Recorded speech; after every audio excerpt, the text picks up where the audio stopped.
ನಮಸ್ಕಾರ ಸ್ನೇಹಿತರೆ.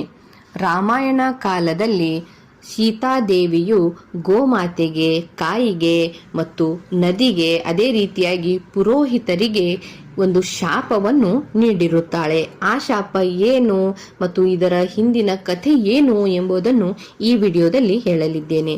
ಸ್ನೇಹಿತರೆ, ಗೋಮಾತೆಯನ್ನು ನಾವು ತಾಯಿಯ ರೂಪದಲ್ಲಿ ನೋಡುತ್ತೇವೆ. ಗೋವು ಎಂಥ ಶಕ್ತಿಶಾಲಿ ಪ್ರಾಣಿ ಎಂದರೆ, ವಿಜ್ಞಾನಿಗಳ ಸಂಶೋಧನೆಯ ಪ್ರಕಾರ ಭೂಮಿ ಬಲವಾಗಿರುತ್ತದೆ ಅದು ಗೋಮಾತೆಯಿಂದ ಮಾತ್ರ ಎಂದು ಹೇಳಿದ್ದಾರೆ. ಗೋವು ದೇಹದಿಂದ ಬರುವ ವೈಬ್ರೇಷನ್ಗಳೇ ಭೂಮಿ ಬಲವಾಗಿರುವುದಕ್ಕೆ ಕಾರಣ ಎಂದು ವಿಜ್ಞಾನಿಗಳು ಹೇಳಿದ್ದಾರೆ.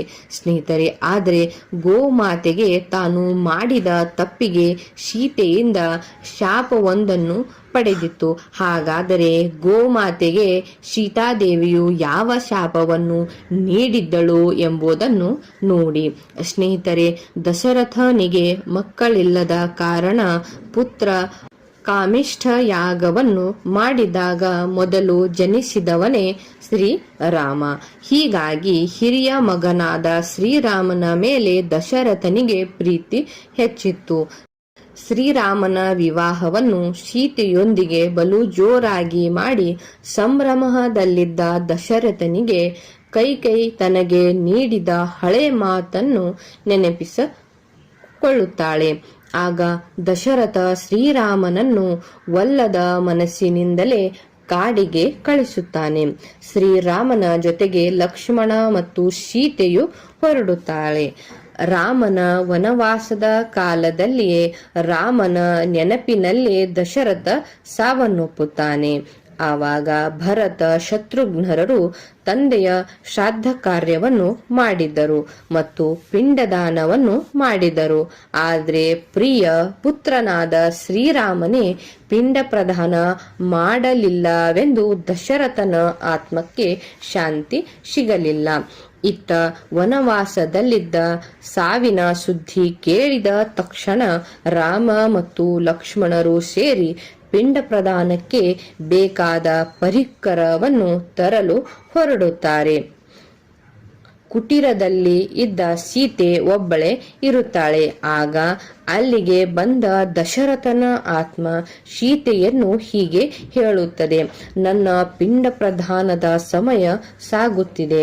ಸಮಯ ಸರಿದು ಹೋದ ಮೇಲೆ ಪಿಂಡ ಪ್ರದಾನ ಮಾಡಿದರೂ ನನ್ನ ಆತ್ಮಕ್ಕೆ ಶಾಂತಿ ಸಿಗುವುದಿಲ್ಲ ಎನ್ನುತ್ತಾನೆ. ಹಾಗಾಗಿ ಸೀತೆಯೇ ದಶರಥನಿಗೆ ಪಿಂಡ ಪ್ರದಾನ ಮಾಡಬೇಕು ಅಂತ ನಿರ್ಧರಿಸುತ್ತಾಳೆ. ಆ ವೇಳೆ ಕಾಗೆ, ಗೋವು, ಫಾಲ್ಗುಣಿ ನದಿ ಮತ್ತು ಪುರೋಹಿತರನ್ನು ಸಾಕ್ಷಿಯಾಗಿರಿಸಿಕೊಂಡು ಸೀತಾದೇವಿಯು ಪಿಂಡ ಪ್ರದಾನವನ್ನು ಮಾಡುತ್ತಾಳೆ. ನಂತರ ರಾಮ ಮತ್ತು ಲಕ್ಷ್ಮಣ ಬಂದ ಮೇಲೆ ತಾನೇ ದಶರಥನ ಪಿಂಡ ಪ್ರದಾನ ಮಾಡಿದೆ ಎಂದು ಹೇಳುತ್ತಾಳೆ. ಆದರೆ ಶ್ರೀರಾಮನಿಗೆ ಸೀತೆಯ ಮಾತನ್ನು ಕೇಳಿ ಆಶ್ಚರ್ಯವಾಗುತ್ತದೆ. ಅವಳ ಮಾತಿನ ಮೇಲೆ ನಂಬಿಕೆ ಬರುವುದಿಲ್ಲ. ಆಗ ಆಕೆ ತಾನು ಇಲ್ಲೇ ಇದ್ದ ಗೋವು, ಕಾಗೆ, ಫಾಲ್ಗುಣಿ ನದಿ ಮತ್ತು ಪುರೋಹಿತರ ಸಾಕ್ಷಿಯಾಗಿ ಪಿಂಡ ಪ್ರದಾನ ಮಾಡಿದ್ದೇನೆ ಎಂದು ಹೇಳುತ್ತಾಳೆ. ಆಗ ರಾಮನು ನಾಲ್ವರಿಗೆ ಈ ಬಗೆಯ ಮಾತನ್ನು ಕೇಳುತ್ತಾರೆ. ಅವರು ಆವಾಗ ಗೋಮಾತೆ, ಕಾಗೆ, ಫಾಲ್ಗುಣಿ ನದಿ ಮತ್ತು ಪುರೋಹಿತರು ಇಲ್ಲ ಎಂದು ಹೇಳುತ್ತಾರೆ. ಸೀತೆ ಪಿಂಡ ಪ್ರದಾನ ಮಾಡಿಲ್ಲ ಎಂದು ಅವರು ಸುಳ್ಳು ಮಾತನ್ನು ಹೇಳುತ್ತಾರೆ.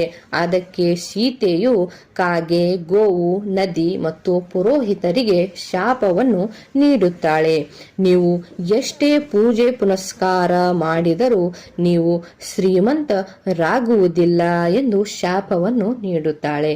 ಮತ್ತು ನಿನಗೆ ಖರ್ಚು ಇದೇ ರೀತಿ ಹೆಚ್ಚಾಗುತ್ತಾ ಇರುತ್ತದೆ ಎಂದು ಸೀತೆಯು ಪುರೋಹಿತನಿಗೆ ಶಾಪವನ್ನು ನೀಡುತ್ತಾಳೆ.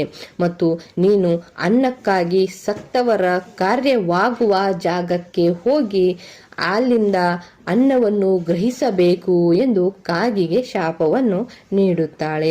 ಅದೇ ರೀತಿಯಾಗಿ ಇನ್ನು ಮಳೆಗಾಲ ಬಂದರೂ ನಿನ್ನ ನದಿ ತುಂಬಿ ತುಳುಕುವುದಿಲ್ಲ ಎಂದು ನೀನು ಒಣಗಿಕೊಂಡೇ ಇರುತ್ತೆ ಎಂದು ಫಾಲ್ಗುಣಿ ನದಿಗೆ ಸೀತೆಯು ಶಾಪವನ್ನು ನೀಡುತ್ತಾಳೆ ಮತ್ತು ಗೋಮಾತೆಗೆ ಗೋವನ್ನು ತಾಯಿಯೆಂದು ಭಾವಿಸಿದ್ದೆವು, ಆದರೆ ನೀನು ಸುಳ್ಳು ಹೇಳಿ ತಪ್ಪು ಮಾಡಿದೆ, ಹೀಗಾಗಿ ನೀನು ಆಹಾರಕ್ಕಾಗಿ ಮನೆ ಮನೆಗೆ ಅಲೆಯುವ ಪರಿಸ್ಥಿತಿ ಬರಲಿ ಎಂದು ಗೋಮಾತೆಗೆ ತಾಯಿ ಸೀತೆಯು ಶಾಪವನ್ನು ನೀಡುತ್ತಾಳೆ. ಎಷ್ಟೇ ಆಹಾರ ನಿನಗೆ ಸಿಕ್ಕರೂ ನೀನು ಅಲಿಮಾರಿಯಾಗುವಂತೆ ಸೀತೆ ಸ್ನೇಹಿತರೆ, ಈ ಮಾಹಿತಿ ನಿಮಗೆ ಹೇಗನಿಸಿತ್ತು ಎಂಬುದನ್ನು ಕಮೆಂಟ್ ಮಾಡಿ ತಿಳಿಸಿ ಹಾಗೂ ಚಾನೆಲ್ನ ಸಬ್ಸ್ಕ್ರೈಬ್ ಕೂಡ ಮಾಡಿ. ಧನ್ಯವಾದ ಸ್ನೇಹಿತರೆ.